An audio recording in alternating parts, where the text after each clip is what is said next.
Kagame, President of the Democratic Republic of the Congo.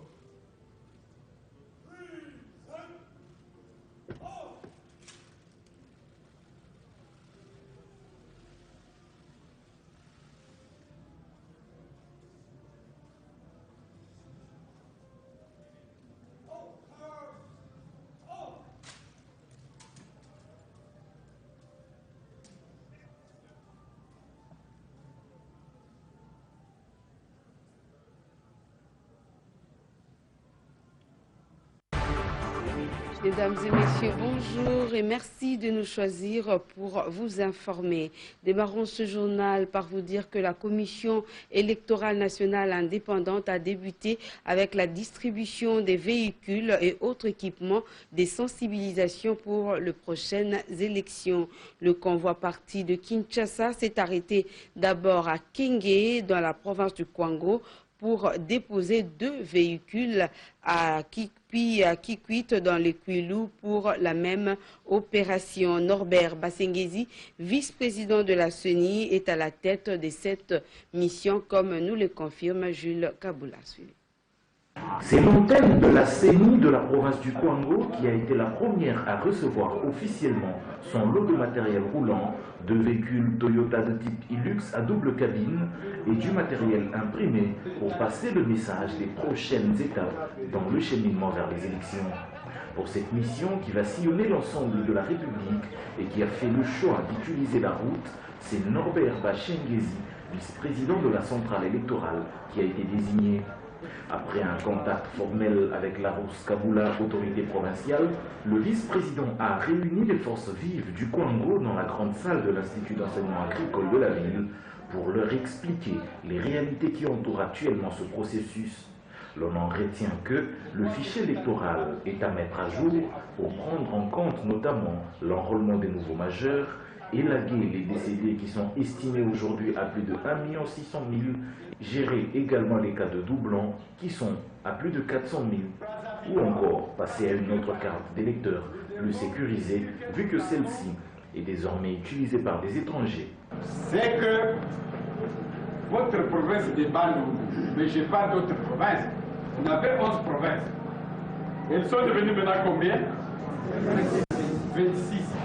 Est-ce que sur la carte, là où c'était écrit province d'origine Bandundu, celui de Popo, celui de Kenge ou de Fesh ou de Gaemba va encore accepter qu'on dise qu'il est de Bandundu? Non. Maintenant, vous êtes de quelle province?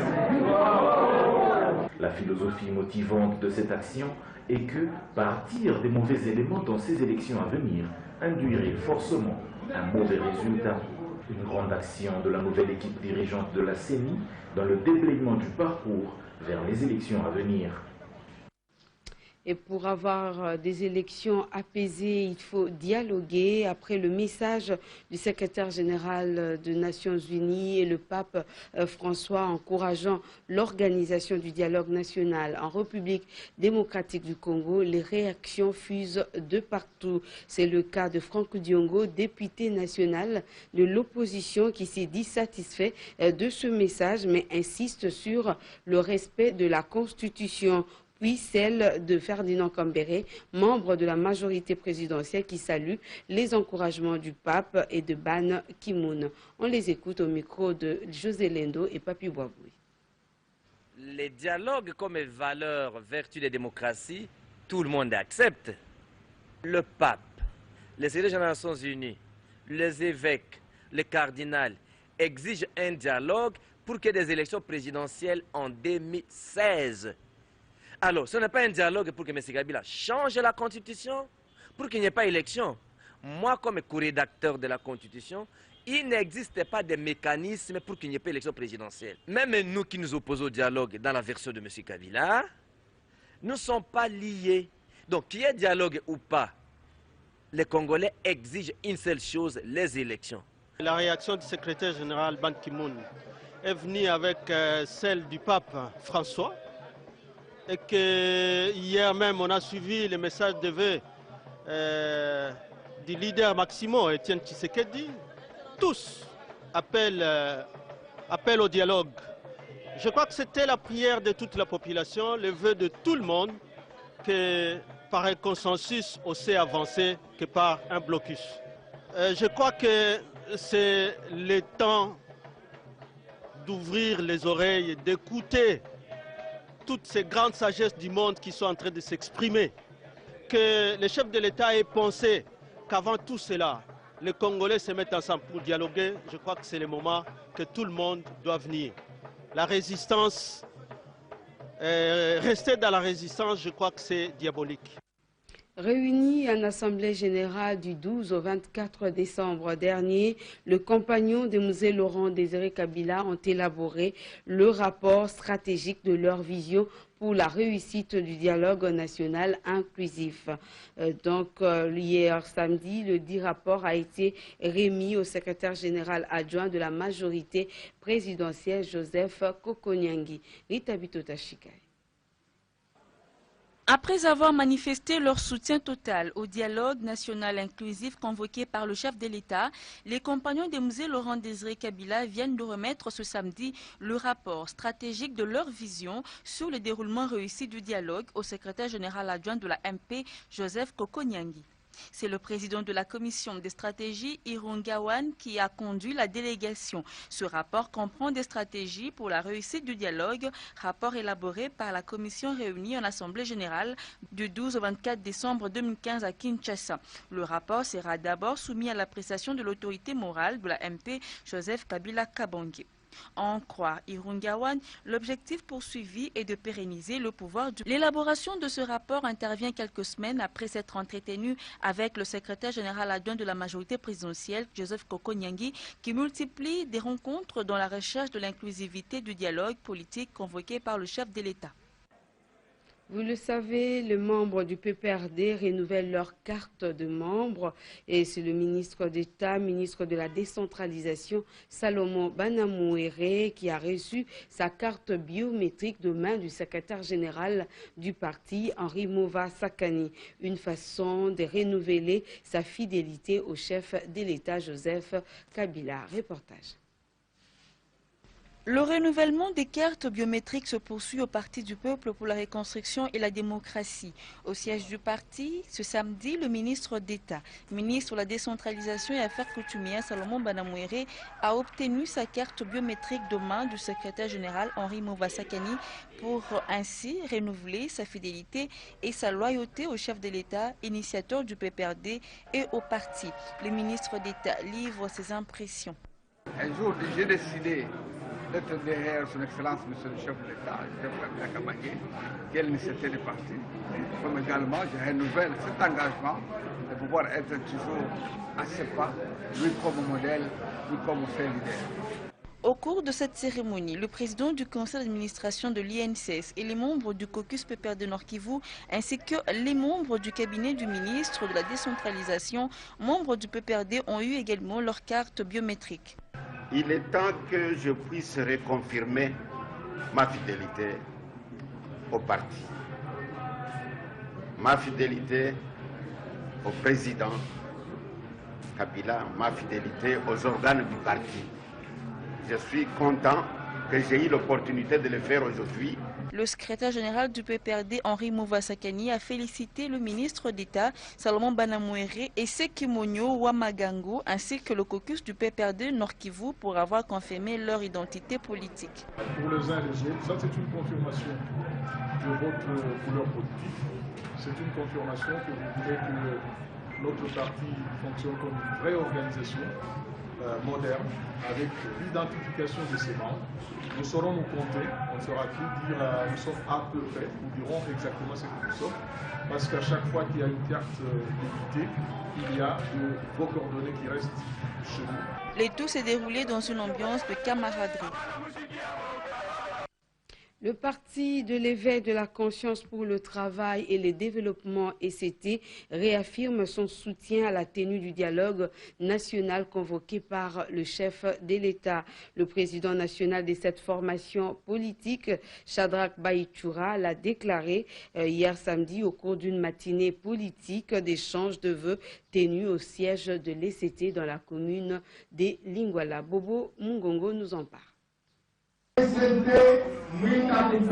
C'est une ambiance toute particulière qui a régné ce samedi au siège de l'éveil de la conscience pour le travail et le développement ECT. Autour du président national de ces partis, Shadrack Baïchoura Moussoua, les cadres et membres de ces mouvements politiques se sont échangés les vœux le meilleur pour l'année 2016, une année de grands enjeux politiques en République démocratique du Congo. L'heure est arrivée où plus que jamais, nous devons nous souder les coudes, comme les Belges disent, l'union fait la force. Nous devons donc nous rassembler parce que le choix du rassemblement ou de l'union, c'est le choix de la réussite.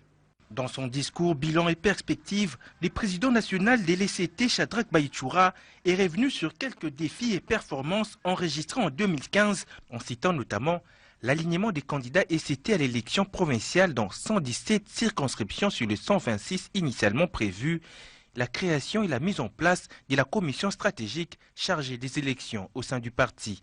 Occasion pour la haute direction de l'éveil de la conscience pour le travail et le développement ECT de réitérer son appartenance à la majorité présidentielle et son soutien à la tenue du dialogue national convoqué par le chef de l'État, Joseph Kabila.